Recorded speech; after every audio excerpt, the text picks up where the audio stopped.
glad you're still watching Life Stories. A normal joint will function throughout a person's life, whereas a joint affected by arthritis can deteriorate and cause pain and functional limitations. Despite the precautionary measures that need to be taken, proper treatment coupled with physical activity improves the livelihood of those faced with the condition and stops the disease from progressing. However, in severe cases where medication does not relieve the pain of arthritis, a doctor may recommend surgery. We now continue. After discovery and acceptance of her medical condition, Irene helped a friend get diagnosed early enough. Junju, who also suffers from the same condition, has his own story to tell. As I had promised before we went for the break, I'll be joined by another arthritis patient, and here he is, Junju Arthur. Welcome to the show. Thank you. You look very healthy. Someone can't tell you have arthritis. When did you find out you had arthritis? Thank you, Zwena. I found out in 2005.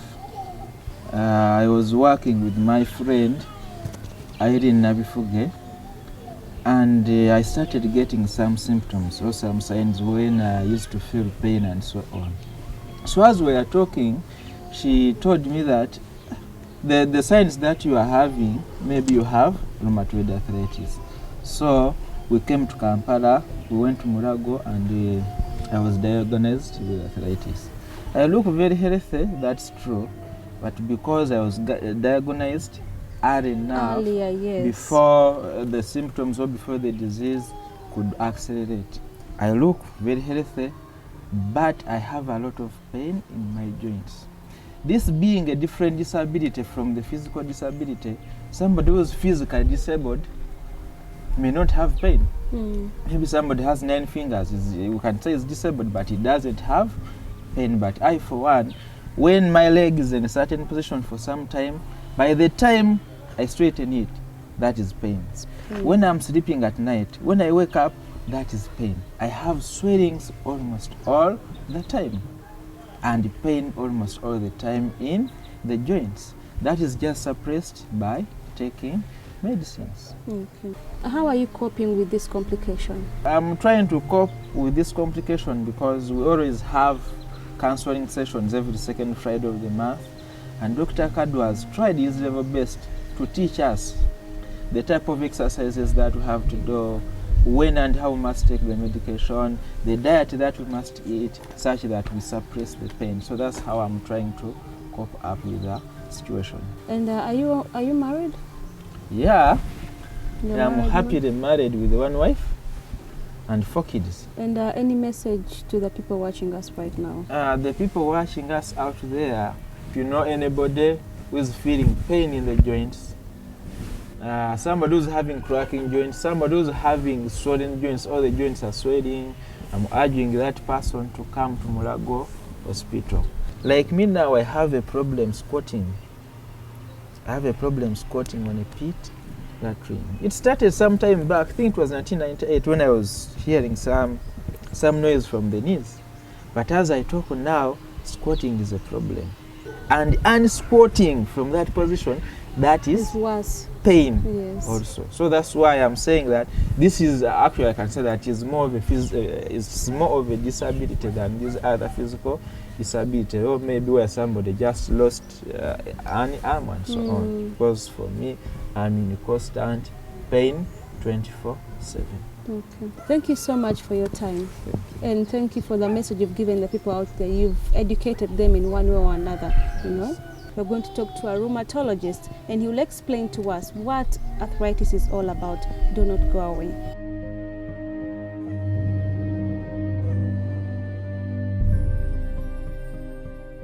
I'm glad you're still watching Life Stories. I'm now at Mulago Hospital with Dr. Kadu, the only rheumatologist we have in Uganda. He's going to enlighten us about the disease. Welcome to the show, Doctor.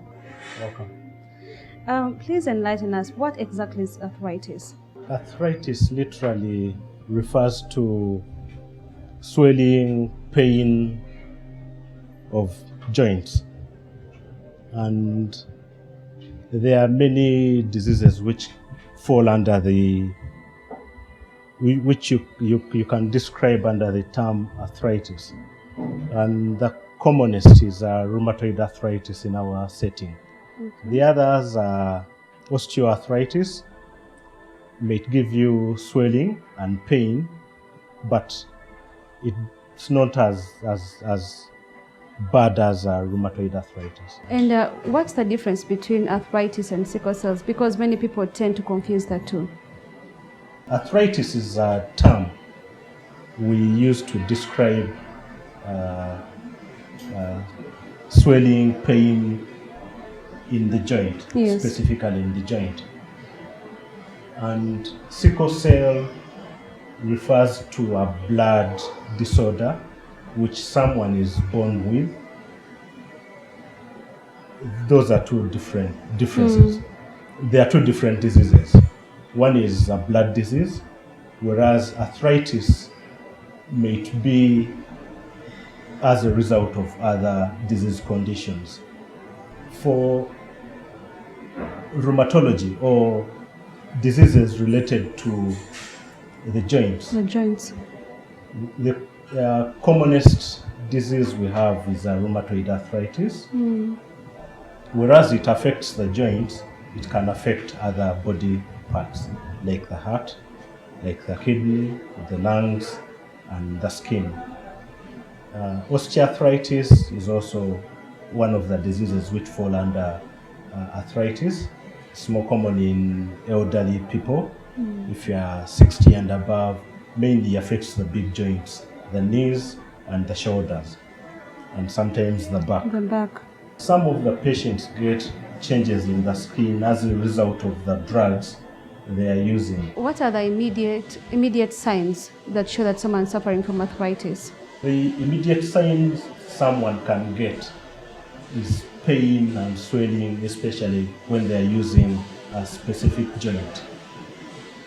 Maybe here I need to put some caution that not all pain or swelling is arthritis.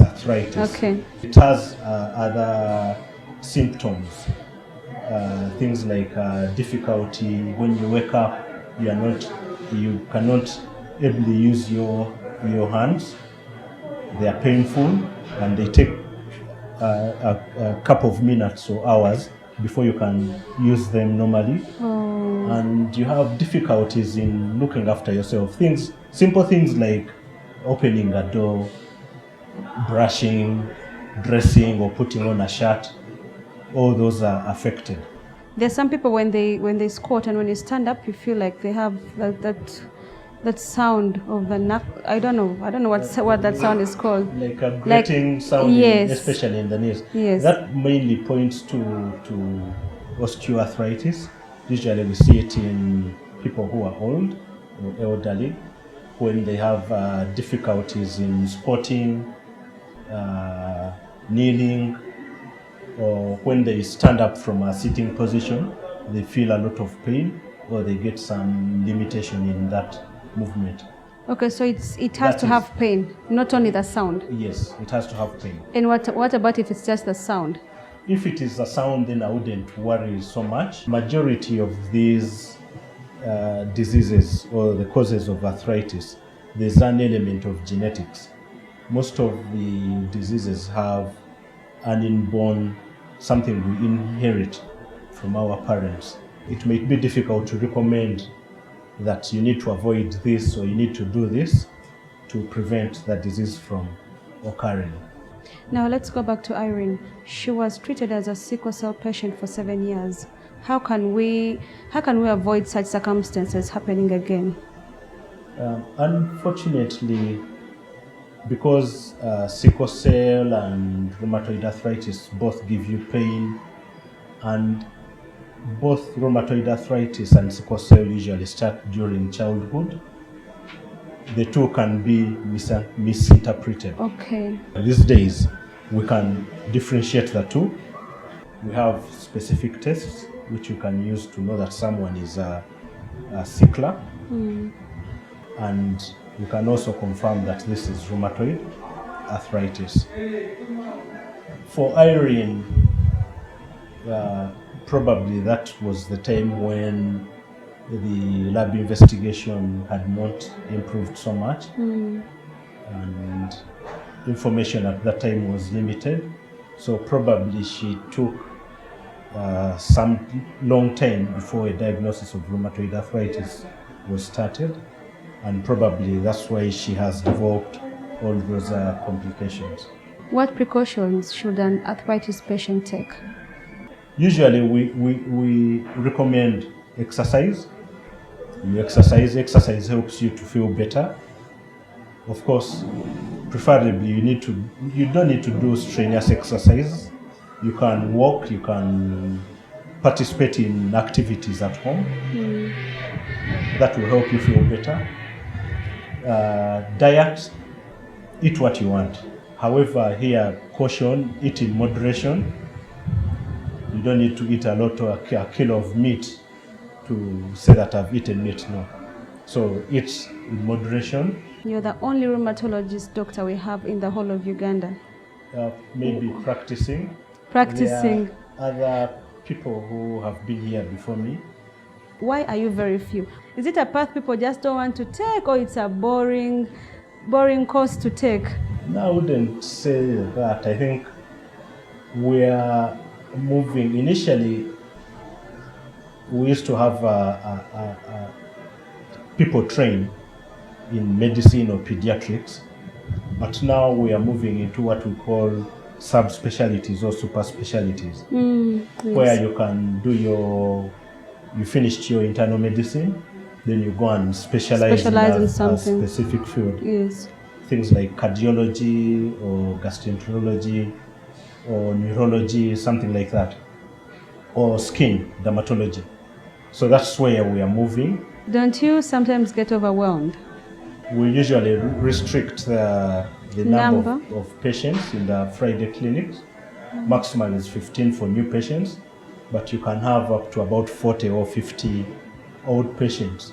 Okay, our last word to the viewers watching us right now, the government, especially the people who have arthritis.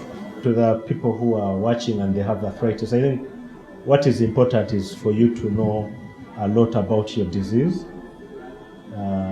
Sometimes we may not fully discuss some of the issues or concerns you may have, but if you read about your disease, then you can ask specific questions which your care provider can respond to. We have a clinic which is in Mulago, Trans, on Fridays, starting at 8:30, usually until we see the last patient. So if you are stuck or you have questions, then you can come to the clinic, or you can contact the Arthritis Association for help. Okay. All right, thank you so much for your time.